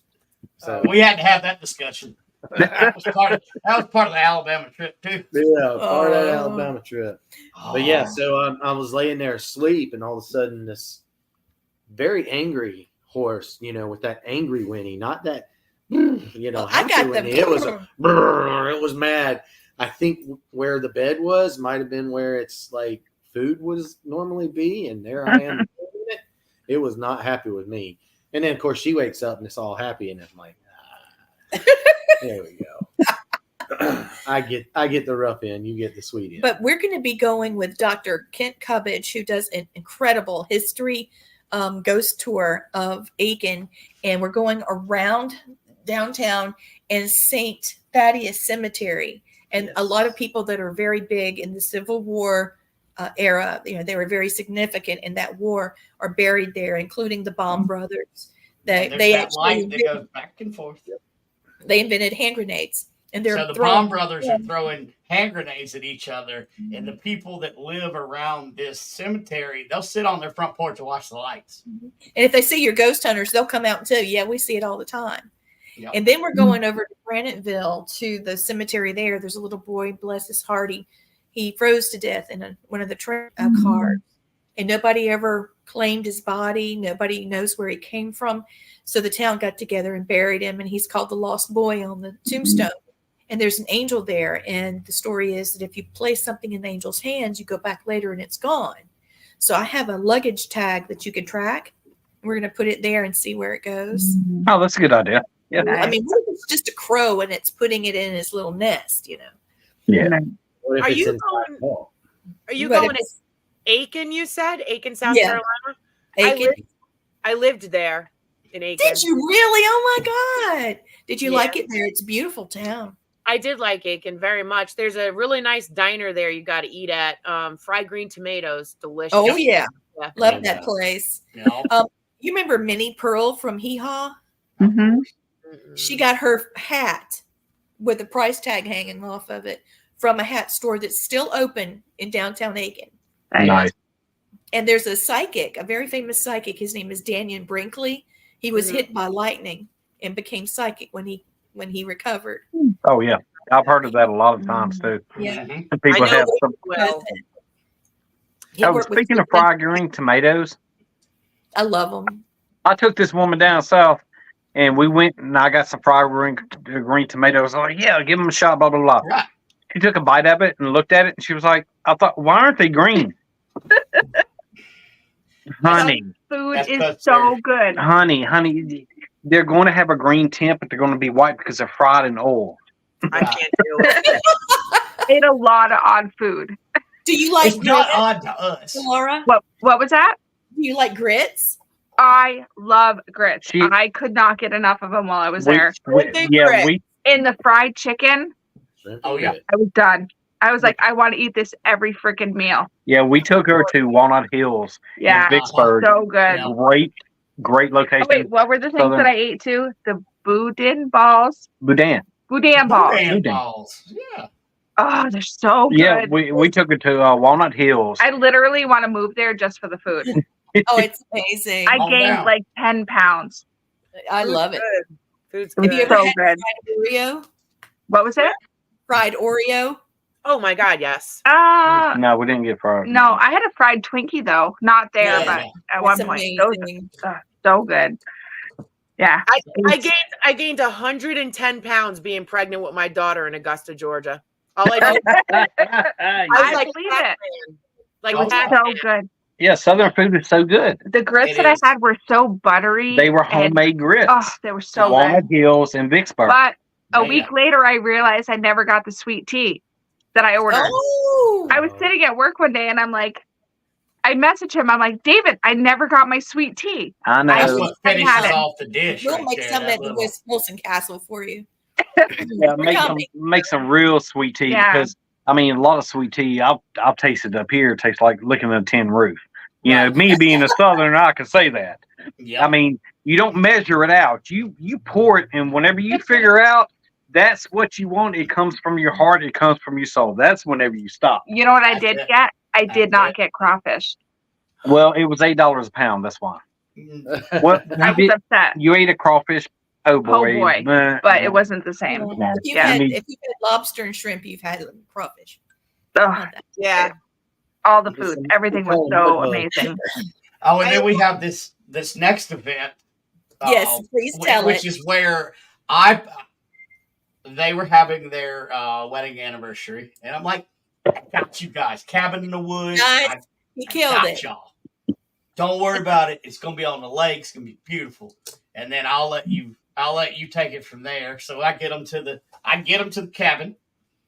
Oh, and go. Well, we walk into the cabin, and it's a beautiful cabin. It's new. It's not like a a shelter, lean to or anything. It's beautiful. So we go in, we make the bed. We're outside taking pictures by the lake. Everything's looking good. Then the sun goes down, and the whole place wakes up. That's Larissa, when you know the where show she's talking about. started. A completely different location at that. We were, honeymooning. And all of a sudden, I heard the front door unlock and then the interior door unlock, and I'm hearing like footsteps, and I go shooting in there completely naked. And Matt's I'm coming in there too. he shows up right behind me with True his gun. Southerner. True Right. Southerner right there. Yep. Jump up and haul butt. No matter what you got on, you want to take care of the situation. Right. Yeah, I was there naked. It didn't matter. I was like, well, you're here. I'm here. Let's do this thing if we're going to do it, Yep. It And, was me, Lee, and Glock, and we were going to fix the problem. So, Right. and then I said, man, I can't see him. I can't see him. And he said, just calm down. You can see him. And I looked and I saw him, and I saw this smirk on his face, like, oh, hell, And then he turned around to walk out. And I looked at Matt. And I said, he's native. He's indigenous. And he thought that was funny. Yeah, he thought it was funny. All right. Yeah. So Matt gets dressed and goes outside. It says for me to stay inside. And I'm like, well, I'm going to stay inside, but I can't tell if he's inside or outside. I could just feel him because this guy he's powerful, and he's not just human. He's also part animal, which made me think about this, Larissa, because you were talking about that. You see, a lot of people don't know that. And I said, this guy feels like he might be a little bit wolf, because I know he smelled like he was smelling like a dog trying to figure me out. Here I am. That was a really uncomfortable thing that happened. But anyway, so Matt comes back in and says, I don't hear anything. I think we just overreacted. So I locked the doors again. No, you didn't. And I said, Matt, I'm There's locking doors. nobody else in the whole place. The whole campground. The whole campground is shut down but us. All of the rest of the places are empty. Laying in the And you're bed looking now. out at the lake, and you're like, oh, this is great. This is going to be great. He said, I'm going to pull the Yeah. curtain up, the shutters up a little bit so we can see the lake, and I want to see what's going on out there. We're laying in the bed going, I can't believe that just happened. And then the next thing happens. We hear footsteps on the roof of the cabin. Yes. Nope. Brandon, this is the place that I was at with Marlena. Yep. This is mirroring what happened to me. Really? Are you serious? Oh my God. Yep. Yes. So, And the only difference is that after all of that happened, me and Marlena were walking outside, and a wolf-like animal man thing did run past me and Marlena and scare the shit out of us. Nope. You're welcome. Nope. Can't deal with skinwalkers, werewolves. Nope. I'm done. Can we Nope. go there? Yes, No. yeah, y'all You come go on by out. yourself. You're blonde. You'll be killed first. so Yeah, you're definitely going to die first. All the cute blondes go first. So So of course I go into soldier mode. So it's Mr. Matt, Mr. Flashlight, and Mr. Glock go out, and we do a perimeter search, and I'm trying to figure out what the heck this is. And I'm laying in the bed going, he's on the roof. I'm out here. I'm out here in the rocks and the sand, and I'm smoothing it out. I'm like, I'm gonna catch you. If you come in here, I'm gonna find your tracks. I'm gonna catch you. I'm gonna get you. No. And I can hear this thing laughing on the roof. I can hear it. So. It probably sounds a lot like the laughter that Mr. Brandon was doing back at his house, knowing what he put us into. And I didn't tell them the two humongously historical places that they were beside. Yeah, go ahead, tell them about the history of it. So the lake, before it was a lake, it was a river, and it was also one of the Cherokee capital cities. Yeah. And it was there was also a fort right down into the woods where a Native American massacre happened. Mm-hmm. And there's also, well, no, I can't say this part. I can't say that part, but let's just say there's some stuff buried out there as well. And we walked out, and I said, Matt, do you see what I see? And there's this huge mound, so fill in the blanks on that. Right. So we're going back on the 25th, and we're getting 3 cabins, and we're going to have hot dogs and sit around and wait for the darn sun to go down, and then it's going to be. And one cool thing that Larissa and I did when she came down is we put one group on one side of the lake and another group on the other with different ITC devices, and we did a cross lake Estes method. Mm-hmm. That's cool. Guys, we should all, and I don't know if you could do this, Dave and Alora, but as far as us guys, we should get cabins and do something there. And this is I'm game. David's coming. And this is the beginning of a horror movie. 100% beginning of a horror movie. Well, I mean, you spent 24 hours in hell. Look, there you are right there. Where are you? True. There you are. Just check the dates. We're taking the boat going over to Cemetery Island where they're buried. Yeah, the island. There's an island. There's 2 islands right there next to each other that the river went between, and they basically separate the Cherokee Nation from the Creek Nation, and the Creek Nation is where they built the British fort. So it's and that's where the term. And David, I don't know if you knew that. You know the term. I'll get there if the creek don't rise. Yeah. You know that's about the Creek Indians, right? Really? Yes, because they would all the Creek and the Cherokee were always at odds, so they were constantly fighting right there. Well, I'll make it if the creek don't rise. Yep. Now you get that's the true meaning. Damn. Yep. So we're going to go over to the Cemetery Island where they're supposed to be buried. We've got our boat. We're going to take everybody over there. It's also called Snake Island. So I'm going to go first to make sure Mr. No Shoulder isn't over there because my dad was a herpetologist. So, I got that part. So we have boots and bang sticks. So we're going to goof around in the woods and have fun. And then the last one we're doing June the 8th, and we're going to Dryden, Virginia. We have a farmhouse. This lady contacted me, and her place is haunted. And it says it sleeps 10, and she's got a cottage that sleeps 6. So that means we could probably pack about 20 some odd ghosties in there, right? Because we all bring our air mattress and stuff. And we're going to Gap Cave. That's obviously supposed to be haunted. And we're also going over to a historic theater that we have exclusive access to. So, I mean, these events are like $20, $40, $100. It's just, some of it doesn't include lodging. Yeah. And you have to be willing to snore amongst the rest of us snoring people because we're just kind of, pile up. It's not meant to make money, but we do buy equipment for our students because, they're trying something new. They don't want to go buy something. They don't know if they like it or not. Mm-hmm. But if nothing else, I'm going to show our mission is to show people that there is an eternal soul. That's right. Mm-hmm. And that we don't just end. Step out of that comfort zone and see what, find out what's on the other side. If you have that question, go ahead and ask it and find out. And then there's the big event coming up. Now I'm excited about all the Paracons I'll be speaking at this year. I love it, but I'm most excited about Wilson Castle because I mean, y'all look at this. That's the one. Wait, There's you guys, no, that's not the right one. No. That is not the right one at all. How about No, that? because let me share. Wait. Let me share. Yeah, my you do it. Thank you. And please tell us what's going on with it. I got my Harry Potter glasses so I can see. Right. Here we go, guys. Okay, can you all see this? Yeah. All right, so let me go down past all my 62 events this year. And 60 of them David's at. Oh, wait, let's talk about, you just passed it. Before we talk about Wilson Castle, what's up at Lake Shawnee? So I didn't even know about that one. Here's Lake Shawnee. That's May 25th. It's not. That's the wrong banner. It's actually July 27th. That's not far from my birthday. Wait. What? I'd love to go. Hold on a minute. It's July 27th.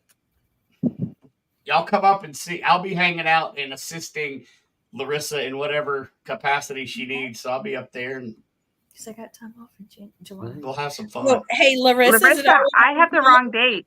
Let me get the. Why you got the wrong date for? I don't know. I have May. I have May too. Hold on. It was changed to July 27th 3 months ago. I have May down too. July 20. No, listen to me right now. I will not put up with this, DC. I asked you point blank if you could do July because we had to change it. The guy I'm changing my calendar right now. So I'm kind of glad I brought it up then. Yeah, the guy who owns Shawnee had to change it on me. It was like it was before Christmas he contacted John changed it? What is it? July what? Chris changed it. Oh, Chris. Yeah. July what? What did you say? July what? July 27th. I'm trying to bring the calendar up on my computer and it won't let me. So let me make sure. Let me go on my calendar on my phone. Plenty of, and I'll judge this up while you do that. Yep. There's July plenty of tent camping available. I don't know if you're going to be having camping. What's the date? So let me July explain. 27th. Yeah, I'm good with that because that's going to definitely give a break. You already told me you were good. You already told me this 3 months ago when I messaged you in a group chat and you said yes. Was I drinking? Probably. I don't know. Well, no, that actually, yeah, that That worked better. Yeah. Yeah. I changed mine. I'm changing mine now. Oh, right. hold on. Then you were tied up in the basement and you were going to say anything to get free. Oh, no, she tortured me. She freaking tortured me. Oh, wait. That's July right. 27th. Yeah. So what's supposed to be happening is it's 4 p.m. You check in. It is overnight. The ticket does include camping overnight. Hey, Buck. There's different ticket. There's different ticket types, guys. So you could do a tour with Daryl. You could do a tour with Dave. You could do a tour with us. Or you could do a solo roam ticket, which is cheaper than the $150. But it all includes the lodging, access to the burial area. Yes, and that's where I will be hanging out. Yeah, which is big. And pretty much that's it. I mean, he's going to have a campfire.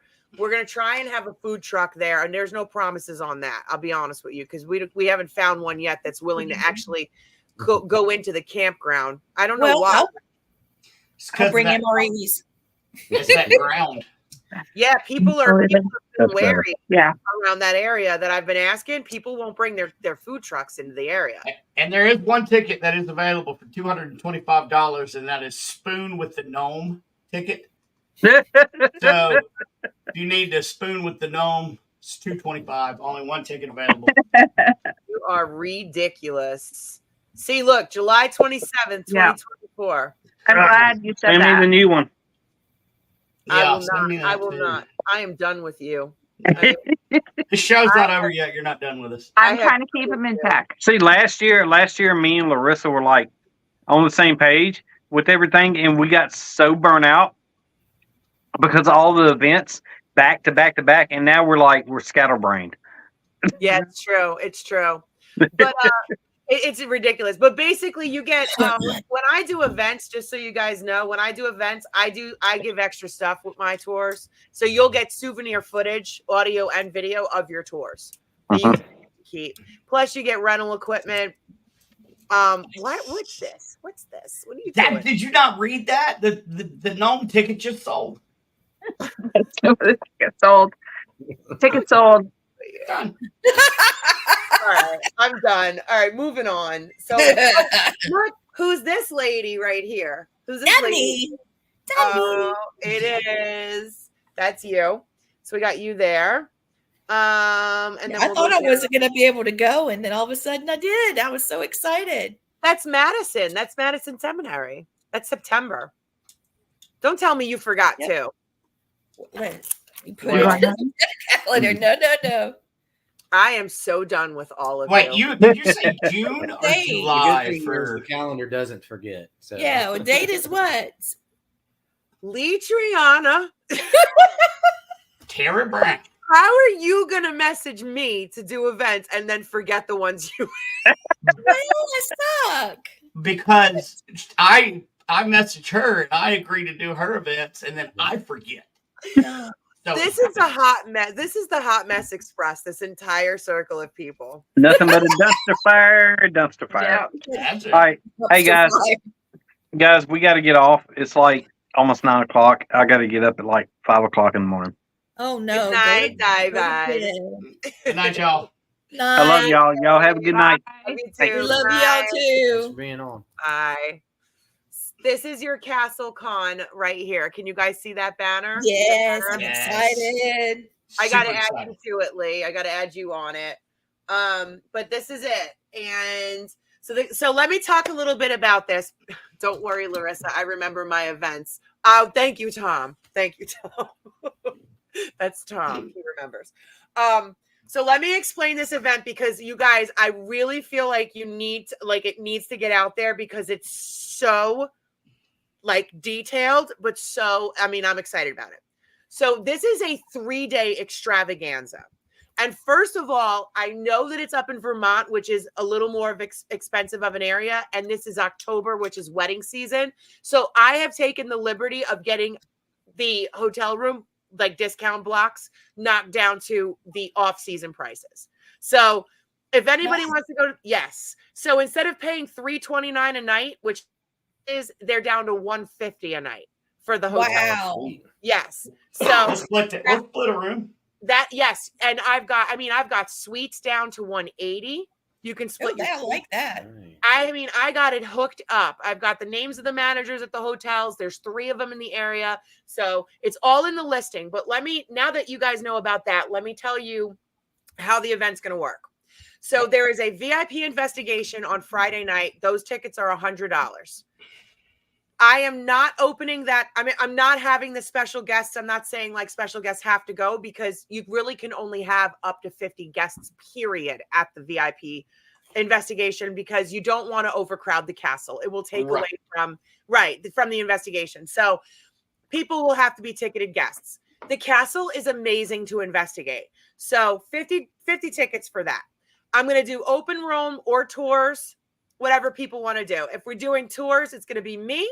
It's going to be Ghost Hunters tour Ghost Hunters store tour with Dave Giuliano, and he will provide equipment from the Ghost Hunters store, which, by the way, is an official sponsor for 24 Hours in Hell, and they got all kinds of new goodies. So he'll bring all that stuff. And then you've got the Haunted Hospitals tour with Dave, or you could be an open roamer and you can go solo around the castle. So that's Friday night. Saturday, 9 a.m., Castle Con doors open. General admission, $20, kids 13 and under free. 9 to 5, you will have access to everybody the same way that anybody else does. However, at 10 a.m., there's a special VIP event and there's only 75 tickets. And the VIP event happens inside the castle on the top floor. And that is the psychic fair and the VIP meet and greet. The psychic fair, Lee, which is what you wanted to be a part of, is going to be 2 special panels where mediums will get to present themselves and talk about their unique gifts. And there's some people like you who are more well-known. And then there's some people who are more grassroots. They're going to get to talk about themselves. There's Reiki healers, there's shamans, there's whoever. And then you've got 2 gallery readings that'll happen. One is with Bianca Rose and the other one is with Connie Koenig. That's included in the ticket price. The ticket price is $50. So you get the 2 panels and the 2 gallery readings for $50. Plus you get the VIP meet and greet.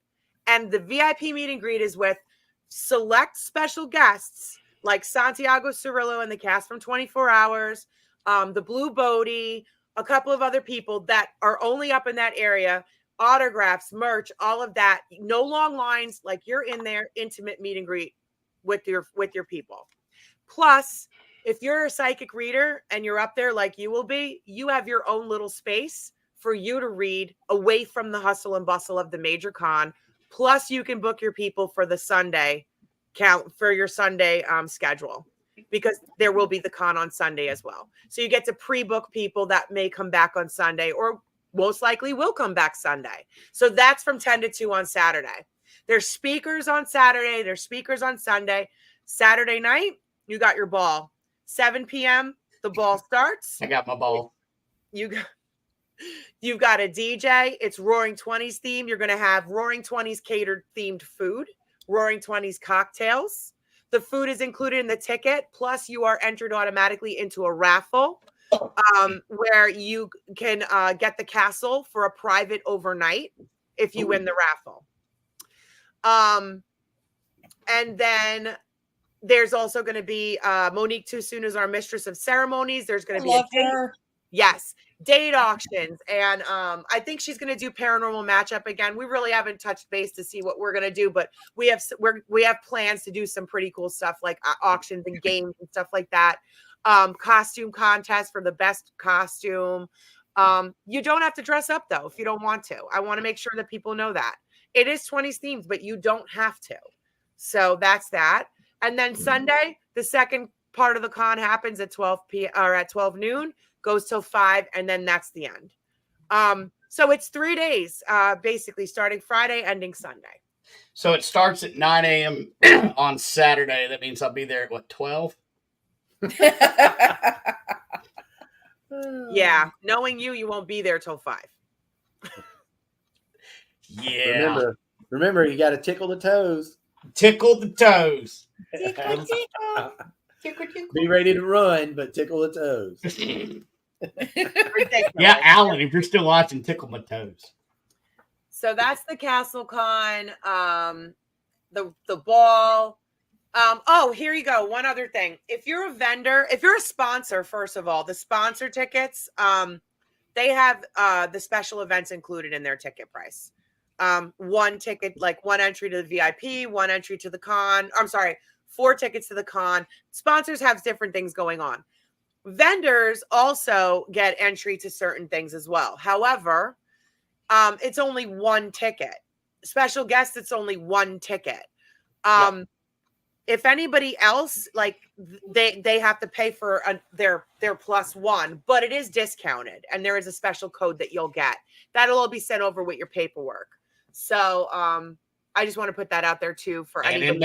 And that makes perfect sense because she's got to pay for the bartenders, the food, and all that. So and it is a fundraiser too. We're raising money for the castle, so they gotta get something too. Yep. Awesome. But yeah, it's basically it's a big party. We're all going to get together. We're all going to have some fun. It's Halloween. It's up in Vermont. I mean, come on. It's going to be so fun. I know. Yes, I'm excited, guys. I'm excited. So that's that.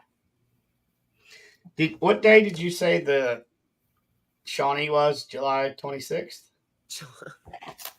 July 27th. You know what else is that day, right? The Gettysburg Bash. Yep. I know. But this has been out there for a while now. And if you haven't been to Lake Shawnee, I met up with Larissa and Alan and Marlena, and Jessica Lynch came out for her very first ghost hunt ever with us out at Lake Shawnee. So it's really cool. She was not a believer when she got there. Really? Yeah. When she But- got there, notice. Right. All right. So, So it's super cool. There's so gander let's go over pools. these dates again. July the 27th and 28th is Lake Shawnee. No, just the 27th. Got it. Yep. I mean, if it continues to, if it becomes an issue, like where tickets don't sell because of the bash or whatever, I can always talk to Chris about changing it again. I don't know how I really, this has been planned for almost a year now, so I don't know how receptive he would be. Right. The next one's September what? September 7th. Up here. Did you forget Lee Triana also? It's not on here. It's not in here. I've got everything in here. Wait a second. Did you also forget about this one too? Oh. Phantoms of Indiana State on June 25th. No, I got that one. All right. Okay. So that's going to be awesome too. That's Indiana State Sanitarium. Sanitarium. That's going to be crazy. Yep. Get it? Because it's in a sanatorium. It's going to be crazy. That's good. You said you had 75 people come to your event? Yeah. Yes. Oh, Lord, yeah. It was ridiculous. Stayed, not just come to it, but stayed for the investigation. The entire thing. It was probably what 120, 130 that actually came. But Yep. these are people that stayed for the investigation. So yeah, it was so crowded in the little area where we were all really set up that my PTSD was going off. It was that crowded. What was the name of the place that you guys were at? Like The Belmont Inn. And The where Belmont is it? Inn in Abbeville. Abbeville. I never even heard of that. The Belmont Inn in It's one of the most haunted places in South Carolina, but it's small. The birthplace of the Civil War. Yeah, the Civil War started and ended there. Mm-hmm. Where did you stayed there? Where did you advertise for that? Social media, radio. Oh, you did it on the radio too? Mm-hmm. Okay. Yeah. Yeah, it was great. It was a big turnout. There were people that drove in for the investigation, all the way from like Atlanta in North Carolina, turned around and drove back and didn't stay. And then they came to my next one the next weekend. Yeah, then they were at their house. It was great. Good yeah, for the Southeast is really popping right now. There's a lot of people that are interested. Oh, we did the Gilded Bat in Newberry, South Carolina, and the whole place is set up. She's restored it back to it's not 1900s because she wanted to have running water and power, but it's about 1920 or 30. 20s, yeah. And but she's got a horror theme throughout. There's a Bride of Dracula room, the Medusa room, but it's gorgeous and just incredibly haunted. And there I was expecting 16 to 20 people, and we ended up with 37 that stayed. Wow. Yeah, So that was amazing. I'm hoping that, we can have a great time and have a lot of people at the carriage house as well as the, naked cabin. Yeah. That's what we call it. The naked cabin. I'm done. I'd love for you to come. So our students named it that, and it's one of those things that now it's going to live in infamy. It's never going to go away. I want to know what's going on there. I want to know what they have to say. What is their message? Can we do a funeral for them or at least a memorial? Yeah, we want to do something special. Yeah. We have some new equipment too that laser grid system that is strong enough to go from one island to the other, and we're excited about setting that up. And it actually is strong enough that things can form inside the laser grid. So it's going to be pretty amazing. Yeah, we got 2 sets of that. And I finally got me some glow in the dark what do you call it? Housing rods. Yeah. Thank you, James. The Belmont was great. I do a medicine wheel energy boost before each event, and it really. I did it twice at the Belmont, and it was almost too much. It was almost too much. It was amazing. It was amazing. Well, good for you guys. I'm glad your stuff is selling out. It's been a little tough. It's been a little tough up here. I've heard from quite a few organizers that it's a little bit difficult in this area. Well, luckily down here there was a couple of cons that went on, and it kind of popped off it knocked off the Bible Belt off the people. Yeah, it knocked the buckle off. It knocked the buckle off the belt. Now people are, I did a talk with James Brady, who's in the comments, at a library, and there were like older ladies there that were 100% talking about, well, there is magic in the Appalachians. I got a cousin that can talk the fire out of a burn, and I'm like, well, damn, there you go. Which I can do that. But. Yeah, there's a grand awakening going on right now, and it needed to happen. It's a great thing. There's so much, the history of the South has got so much spiritual. So many people had so much spiritual guidance, and the typical religion came in and kind of tried to snuff that out. So people wouldn't be independent and wouldn't be finding their spiritual guidance on their own. And now that's broken loose, it's amazing. It's amazing what's happening. Well, we'll do our best. If you need, some folks there, we can help advertise. This show is on Roku. I've got 500,000 subscribers on there. I've got a little bit of YouTube channel, but it's kicking along. Growing. It's getting there. Yep. So. Wow.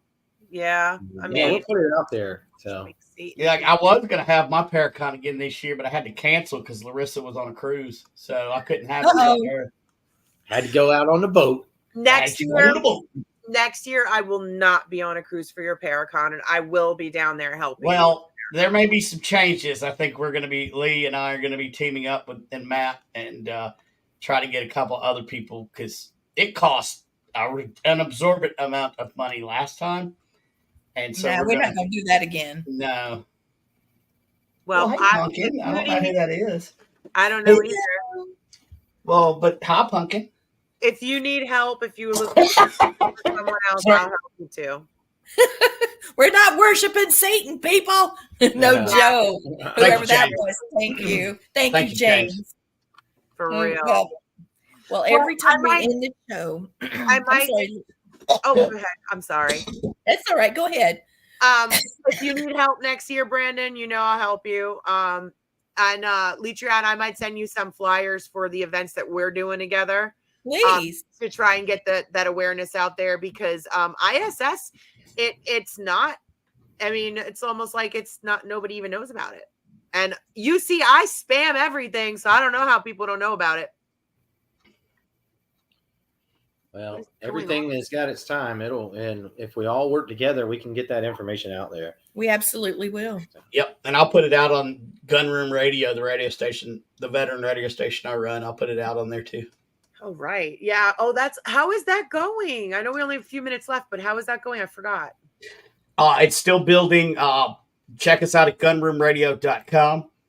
We got a bunch coming up. We're doing big things for the veterans. So.